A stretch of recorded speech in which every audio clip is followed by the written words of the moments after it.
시편 37편 1절에서 40절 한 절씩 교독하겠습니다.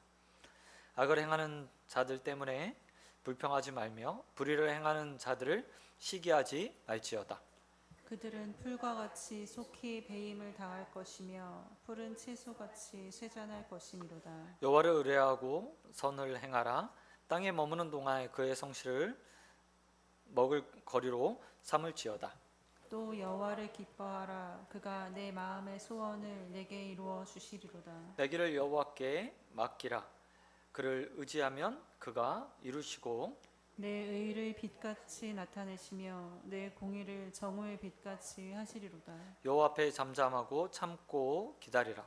자기 길이 형통하며 악한 꾀를 이루는 자 때문에 불평하지 말지어다. 분을 그치고 노를 버리며 불평하지 말라. 오히려 악을 만들 뿐이라. 진실로 악을 행하는 자들은 끊어질 것이라. 여호와를 소망하는 자들은 땅을 차지하리로다. 잠시 후에는 악인이 없어지리니 내가 그곳을 자세히 살필지라도 없으리로다. 그러나 온유한 자들은 땅을 차지하며 풍성한 평화를 즐거워하리로다. 악인이 의인 치기를 꾀하고 그를 향하여 그의 일을 가는도다. 그러나 주께서 그를 비웃으시리니 그의 날이 다가옴을 보심이로라. 악인이 칼을 빼고 활을 당겨 가난하고 궁핍한 자를 엎드러뜨리며 행위가 정직한 자를 죽이고자 하나. 그들의 칼은 오히려 그들의 양심을 찌르고 그들의 활은 부러지리로다. 의인의 적은 소유가 악인의 풍부함보다 낫도다. 악인의 팔을 부러지나 의인은 여호와께서 붙드시리로다.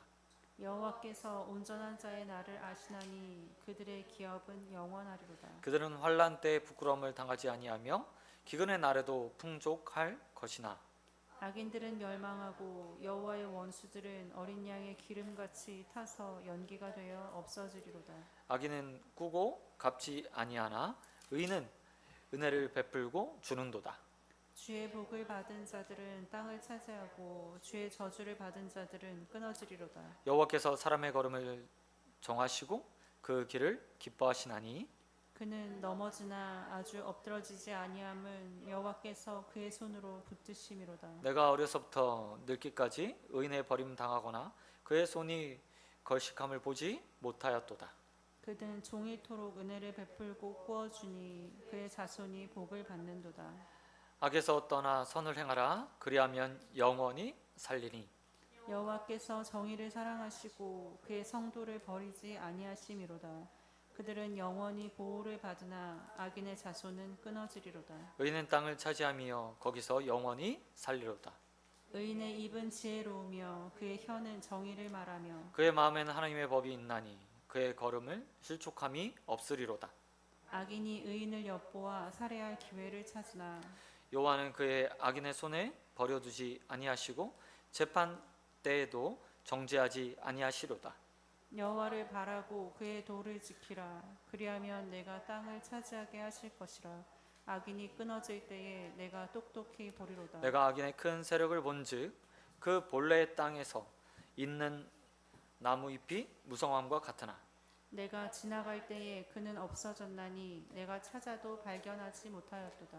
온전한 사람을 살피고 정직한 자를 볼지어다.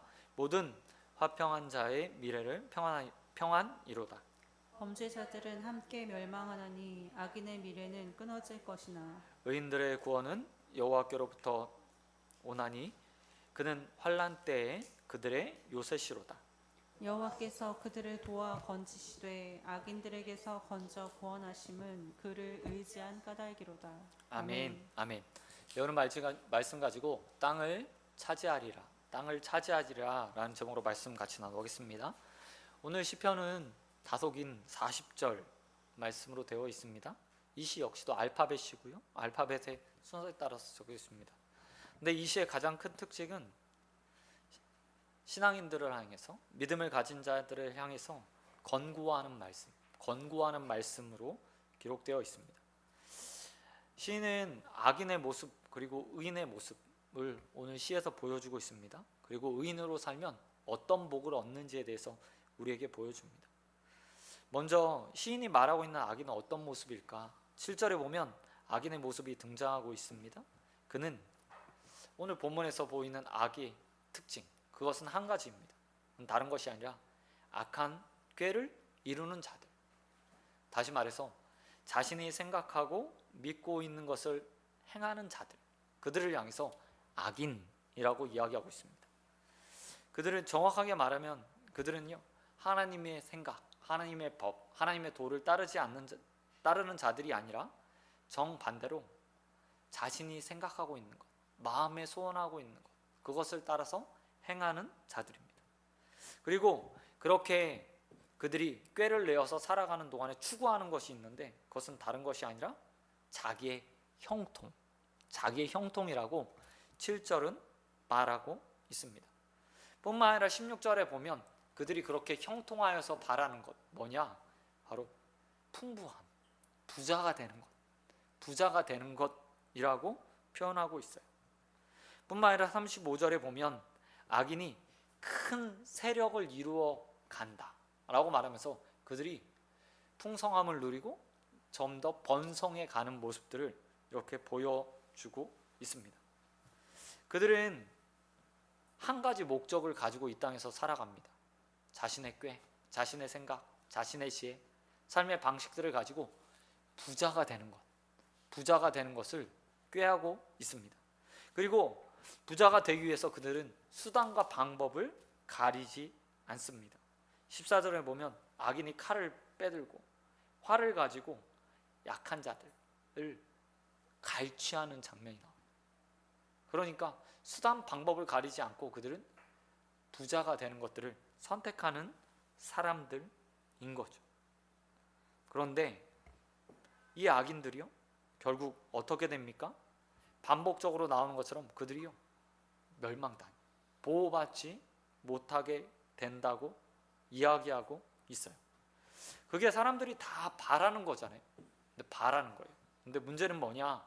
그게 미래형이라는 거예요. 그들은 결국 이렇게 될 것이다, 지금은 아니고 결국 그렇게 될 것이다 라고 말하고 있다는 겁니다. 사실 많은 사람들이 신속히 악인들이 멸망받기를 바래요. 근데 하나님은 그것을 참는 것처럼 보여져요. 그리고 성도들은 그것으로 인해서 갈등하게 되죠. 마음의 평안들을 잃게 되는 거예요. 사실 오늘 시인에 나오는 악인이요, 악인이 부자다라고 말하진 않아요. 부자가 되기 위해서 꾀를 내어서 살아가는 사람들, 수단과 방법을 가리고 있지 않은 사람들, 그 사람들이 악인이라고 이야기해요. 그렇기 때문에 내가 부자가 되는 것은 나쁜 건가? 라고 생각할 필요는 없을 것 같아요. 단지 그들은 한 가지 목적만 바라고 있기 때문에 이 세상에서 하나님의 법, 도, 하나님께서 원하시는 방식을 선택하지 않고 꾀를 내어서 자신의 생각으로 악을 행하며 부자가 되길 서슴지 않는 사람들이라는 거죠. 문제는 이곳에 있지 않아요. 근데 시인이 가장 말하고 있는 문제는 다른 것이 아니라 그 부유한 삶을 사는 악인들을 신앙인들이 바라보면서 그 마음이 흔들리는 데 있어요. 그리고 오늘 시인 전체적으로 이것을 말하고 있어요. 야, 악인들이 이 세상에 존재해. 그들이 이 땅 가운데 살아가고 있어. 그들이 풍성한 삶을 누리고 또 많은 것들을 얻을 거야. 그들의 세력이 강해지는 것을 너희가 볼 거야. 그런데 그때마다 너희가 두 가지나 하지 않았으면 좋겠다. 그게 뭐냐면 바로 본문 1절에 기록되어 있어요. 1절에 본문이 이렇게 시작합니다. 악을 행하는 자들 때문에 뭐 하지 말래요? 불평하지 말래요. 불의를 행하는 자들을 보면서 뭐 하지 말랍니까? 시기하지 말래요. 이게 앞에 말했듯이 악인은 어떤 자라고요? 부자예요. 이미 부자가 됐어요. 세력이 커지고 있어요. 근데 그걸 보면서 뭐 하지 말라고요? 불평하지 말고 또 한 가지 시기하지 말라고 이야기하고 있다는 겁니다. 참 이 불평과 시기요, 같이 쓰여질 수 없는 것처럼 보이잖아요. 근데 다른 게 아니라 불평이 자라서 시기가 되는 거예요. 여러분, 신앙생활을 하다 보면 삶에 마음을 요동케 하는 여러 가지가 있어요. 그 중에 하나가 바로 불평이에요. 어떤 사람을 보면서 왜 하나님이 일하시지 않지? 특별히 악인을 보면서 왜 하나님은 저들을 가만히 놔두는 거야? 왜 그들은 저렇게 악한데 부요함을 누리는 거야? 라고 불평할 수 있어요. 할 수 있어요. 근데 그 불평이 지속되다 보면 그 마음이 뭘로 자라나게 되는가? 바로 시기로 자라난다. 저는 이 시기라는 단어를요, 다르게 말하고 싶어요. 부러워함. 시기, 부러워함이라는 거예요. 뭘 부러워합니까? 저들은 저렇게 악하게 사는데도 부요하네? 나는 의롭게 사는데 왜 난 삶은 이렇지?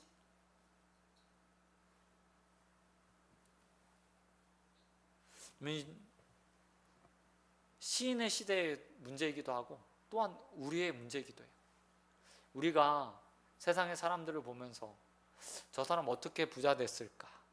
잘 살펴보면 그 가운데 정말 따박따박 열심히 벌어서 부자가 된 사람들도 있지만 대부분의 사람들,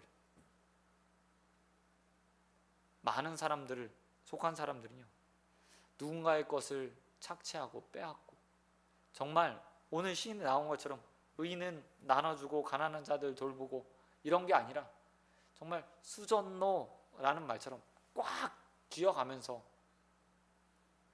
그렇게 부자가 된 사람들이 많잖아요. 근데 문제는 뭐예요? 그런 사람들을 보면서 욕하면서 동시에 우리 마음이요, 부러워한다는 거예요.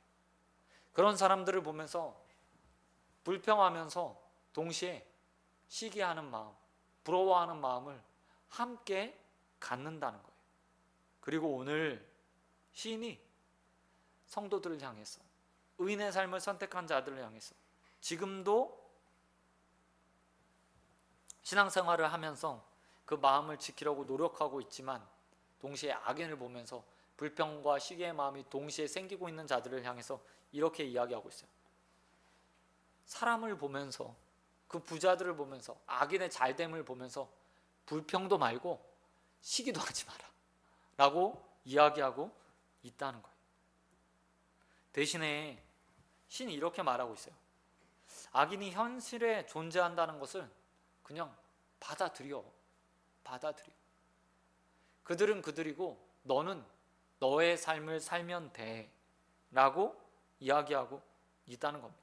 그리고 두 가지를 먼저 기억하면서 그 가운데 현실을 보고 살아가라고 이야기해요. 첫 번째 뭐냐면 13절입니다. 13절 말씀에 보면 시인이 의인들을 향해서, 성도들을 향해서 이렇게 말하고 있어요. 그러나 주께서 그를 비웃으리니 그 날이 다가옴을 보심이로다 라고 이야기해요. 네. 무엇을 비웃는가? 바로 12절에 있는데요, 그들이 의인을 치기 위해서 꾀를 내고 있다. 근데 주님이 그것을 보면서 비웃으신다 라고 표현하고 있어요. 전의 성경에는요, 웃었다, 웃으신다 라고 표현했는데 정확하게 이제는 개역 개정 성경은요, 비웃는다 라고 이야기해요. 너 무슨 생각하고 있는지 내가 다 알고 있어. 하나님이 그 악인의 생각을 보면서, 머리를 보면서, 꾀를 내는 것을 보면서 그거 안 될 거야 라고 비웃는다고 말씀하고 있다는 거예요. 뿐만 아니라 그 하나님이 그렇게 비웃으신 걸 보고 어떻게 해요? 그 악인의 날은 다 왔어, 이제 심판 받을 거야 라고 결정을 내리신다는 거예요. 뿐만 아니라 28절에서 시인은 의인들에게, 성도들에게 이렇게 말해요. 공의와 정의의 하나님이 계신다. 이것을 기억하며 살아라. 우리의 불평의 첫 시작은 거의 대부분 왜 하나님은 일하지 않는가? 저들은 왜 부자로 가만히 놔두는가? 그게 자라나서 발전해서 시기, 부러움으로 변하는데 먼저 기억하래요. 아니, 공의와 정의의 하나님이 반드시 그들을 심판하실 거다 라고 이야기하고 있다는 거예요. 사랑하는 성도 여러분, 기억하시기 바랍니다. 하나님이 악인의 꾀를 비웃으세요. 그리고 공의와 정의로 반드시 심판하실 하실 거예요. 그러니 불평할 필요도 없고 또한 시기 부러워할 필요도 없어요. 그들은 반드시 오늘 시인이 말하는 것처럼 멸망당할 겁니다. 이렇게 두 가지 신앙을 가지고 일상을 살아가며 시인이요, 성도들은 반대의 삶을 살라고 이야기하고 있어요. 그리고 총 다섯 가지를 행하래요. 첫 번째는 시인이 말하고 있습니다. 3절과 27절에서 하나님의 길을 따라 선을 행하면서 살라고 이야기합니다. 악인은 반대로 살잖아요.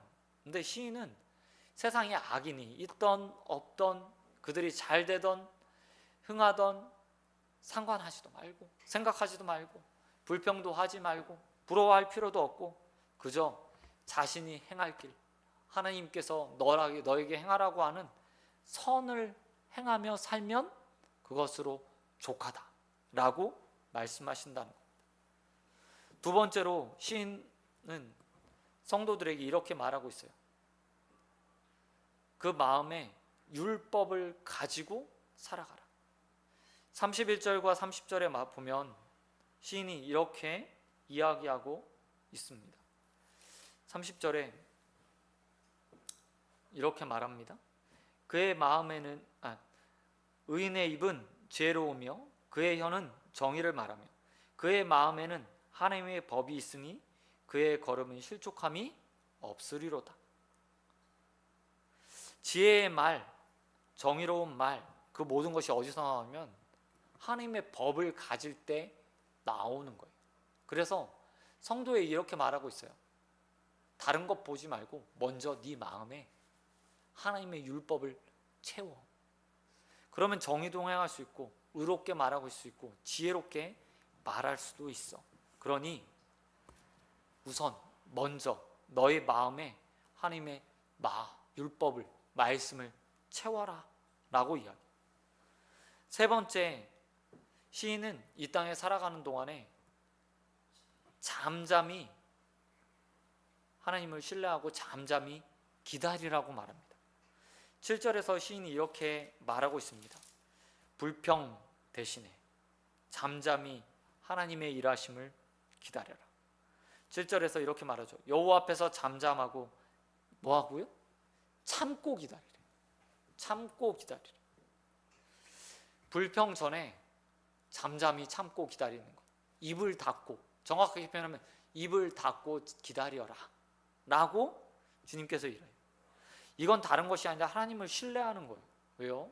공의와 정의의 하나님께서 내가 생각하고 있는 것, 내가 보고 있는 것, 그거보다 그들의 계획을 더 잘 아시고 또 그 계획을 비우시며 일하실 것이기 때문에 그 하나님이 일하실 때까지 신뢰를 가지고 잠잠히 기다리라고 말씀하고 있습니다.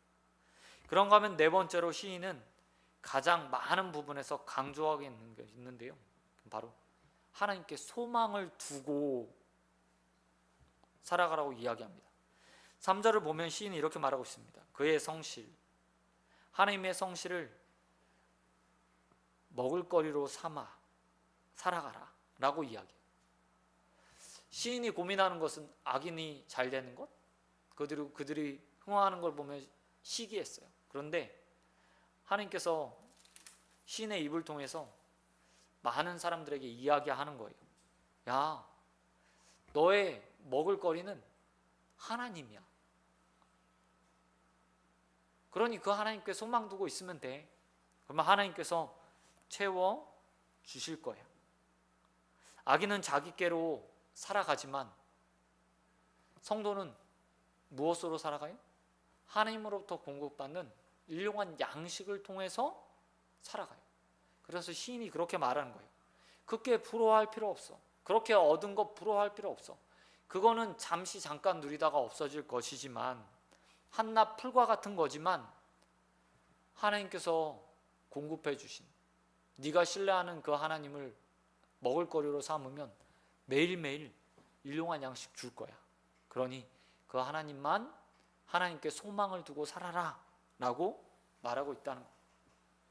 사랑하는 성도 여러분, 우리도 하나님을 우리의 먹을거리로 삼게 되길 소원합니다.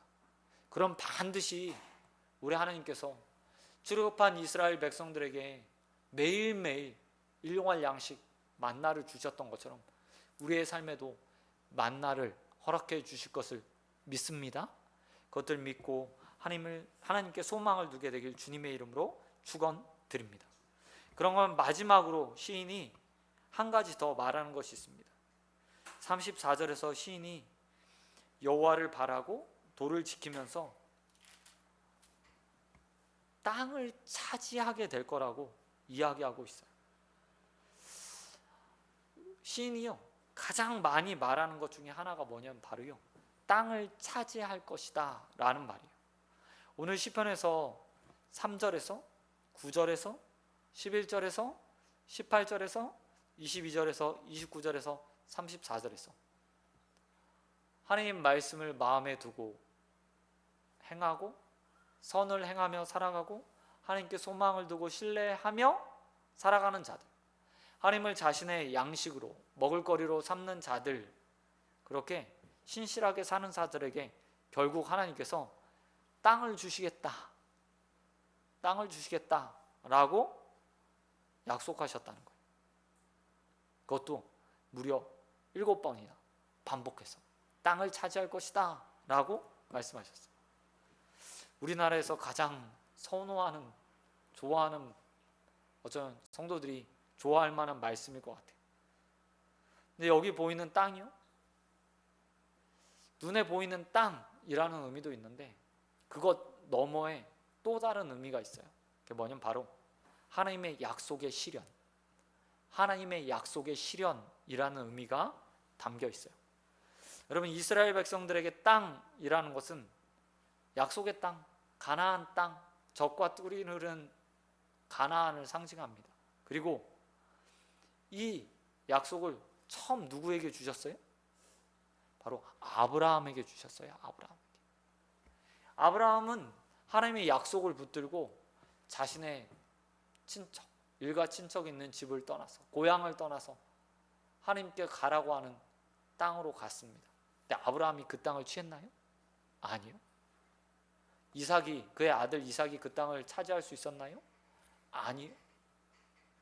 그의 손자 야곱이 그 땅을 취했나요? 아니었습니다. 근데 결국 몇백 년이 흐르고 나서 그의 후손들이요, 가나안 땅, 약속의 땅을 차지했어요. 그런 의미에서 오늘 시인이 너희가 땅을 차지할 거다라고 말했을 때 눈에 보이는 땅 의미도 있지만 이런 의미도 함께 담겨 있는 거예요. 하나님이 너에게 약속해 준 거 있지? 믿음으로 살면 그거 반드시 약속의 땅 주시겠다고 하셨던 그 하나님이 땅을 주셨던 것처럼 너도 그 약속 이루어질 거야. 믿음으로 살아가면 약속해 주신 거 반드시 현실로 경험케 해 주실 거야 라고 시인이 말하고 있는 거예요. 저는요, 우리 소원교회 모든 성도들이 하나님의 약속, 하나님께서 약속하신 것, 응답해 준 것을 삶에서 경험하는 은혜들을 누리게 되기를 바라요. 그러기 위해서 불평이나 시기, 부러움이 아니라 신앙의 본질로 돌아가야 돼요.